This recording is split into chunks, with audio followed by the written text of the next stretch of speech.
2018 Kia Rio car review. Here inside Land of Plenty, where pickups, SUVs, and crossovers generally understand the most sales action, it's simple to forget which the subcompact car segment continues to be vital. Certainly, from your global perspective, it will continue to make sense for automakers to field a competitive small runabout. Take the 2018 Kia Rio. The current model was Kia's best-selling car globally in 2017, almost 450,000 units per Kia, and also the new 2018 Rio was redesigned to help keep its international popularity strong. The upside is the fact we profligate Americans get each of the benefits of a well-rounded subcompact while not having to shoulder your entire cost of development. The good points of 2018 Kia Rio: solid build, compliant ride, spacious front seat. The bad points of 2018 Kia Rio: manual transmission tied to base trim, dearth of rear legroom, no navigation option. VIN counting. The four-door 2018 Rio exists as a sedan or even a hatchback, and it also comes as no real surprise that Kia figures 70% of buyers within the United States will select the sedan, in spite of the hatchback's undeniably more appealing proportions. In addition to three regular trim levels, LX, S, and X, the newest Rio is also had like a loaded launch edition which will be available over the 2018 model year. Regardless of trim level, navigation is from the table. Full stop. After years of pushing the touch-forth price envelope, Kia has determined that eliminating factory navigation is a great way to hold the price at your fingertips of the Rio's ostensibly youthful demographic. The rub is the fact that only the top-tier X and Launch Edition get Apple CarPlay or Android Auto compatibility.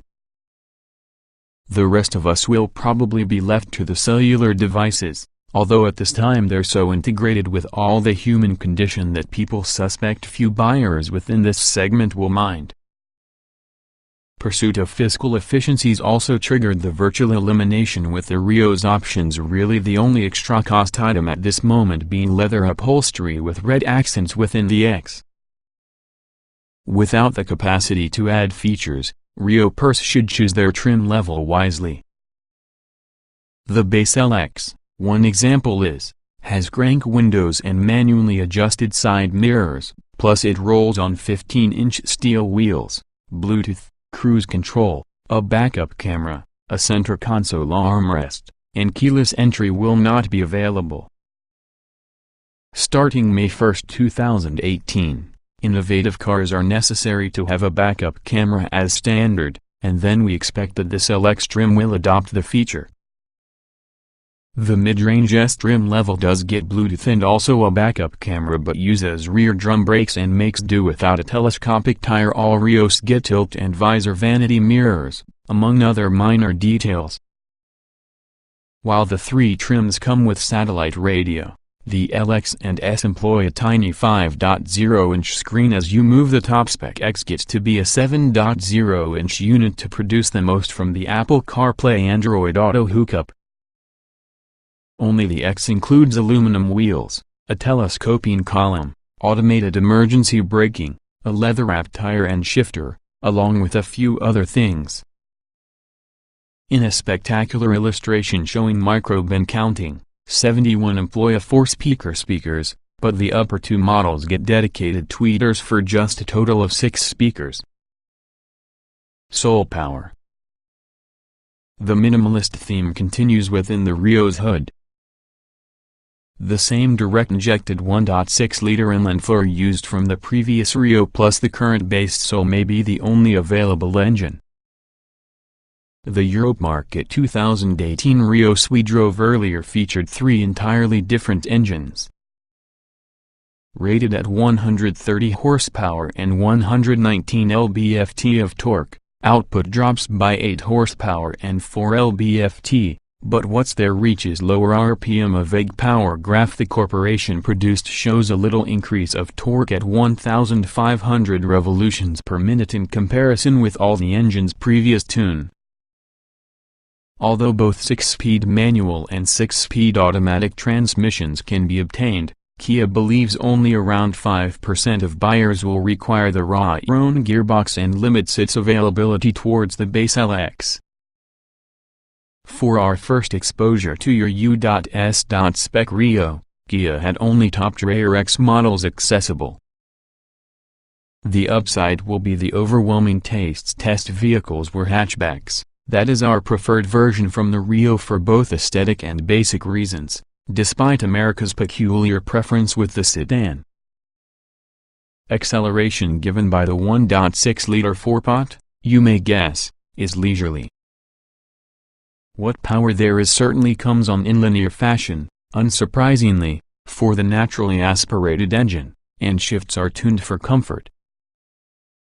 Even under full throttle and sport mode, which alters throttle response and changes shift mapping, the apparatus swaps are clandestine, with all the priority using a smooth handoff. If it weren't to the engine sound, you may think the transmission became a CVT. The brake pedal delivers measured response and much better modulation. Personal computer probably must. Hard braking from 75 miles per hour within the rain revealed a brief and drama-free stop, due to early intervention in the anti-lock brakes. Sound salvation. Kia claims the revolutionary platform reflects a 30% increase in tensile strength over the earlier Rio. Each of us can't verify which claim. We could say it feels tight and solid. The suspension is via struts at the start with a torsion beam on the rear, inexpensive small car design 101. We were able to bottom the suspension one time, hammering the Rio above the rough, brick-paved streets of Baltimore's Fells Point neighborhood, and also the only indicator in the abuse was obviously a minor rattle through the hatch. Highway travel was similarly quiet. The 15-inch Continental Pro Contact TX 16565R15 all-season tires taking this lightly concrete and asphalt without much audio drama. While definitely not sporting, the steering is linear as well as the Rio doesn't protest when aimed down twisty back road. Kia PR never missed the opportunity to remind us how the Rio was developed with the European market. Although the edges are low, your entire package in all fairness well balanced, and you can use a bit of fun in case you subscribe on the Drive as Low Car Fast approach. Interior materials include things like mid-grade plastics typical on this segment, along with the 3-knob VIN controls are quite obvious enough. Passengers may find interior space a mixed bag. The ample front seats and airy cabin offer enough space for folks sized just for the small side of NFL linemen, but what Kia giveth before it taketh within the rear.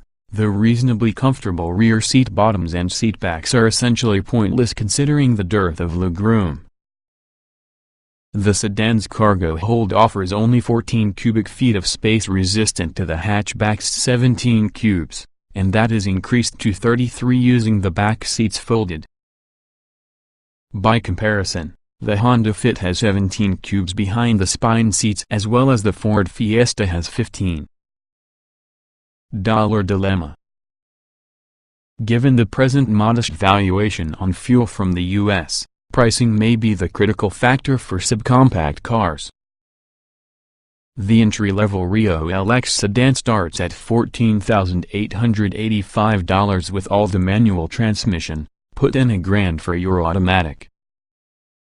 The more desirable Kia Rio hatch features a $300 premium. Kia isn't watchy to disclose pricing with the S, X, and Launch Edition models yet, but we expect the Rio to top out around $20,000. At that price, Kia's own Soul and Forte, two economical models with additional interior space, become attractive alternatives. Even with its minimal equipment, the lower-spec Rio strikes us as highly very likely to appeal. drawing buyers looking for an inexpensive small car that has a long warranty. They'll enjoy it just fine.